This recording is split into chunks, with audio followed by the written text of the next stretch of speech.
Oggi è una giornata importante perché la città finalmente si dota di un nuovo scuolabus anche per i bambini diversamente abili. Grazie ai fondi della Regione Siciliana e ai fondi POC, oggi lo consegniamo e ringraziamo la scuola Tomasi per essere stata qui presente insieme all'attuale preside Racalbuto, all'ex preside Eugenio Dorsi, ma un ringraziamento particolare va fatto ai servizi sociali, agli uffici servizi sociali, al dottore Sardone, al dottore Zabbo, alla dottoressa Spinello, a tutti i servizi sociali, all'assessore Lovasco, ma anche a tutti gli assessori dei servizi sociali che si sono susseguiti in questi anni per aver raggiunto questo importante traguardo. Un piccolo segnale di attenzione, ma un grande segnale di sensibilità nei confronti dei nostri bambini che rappresentano il futuro di Palma di Montechiaro.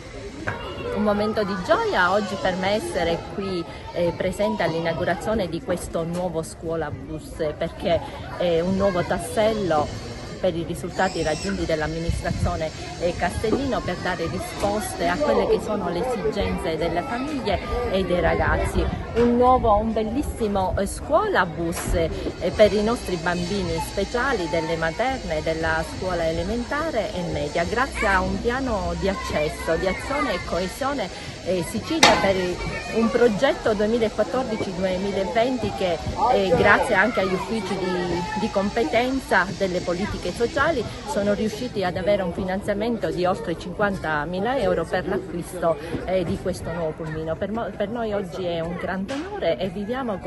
insieme alla preside, alle presidi anche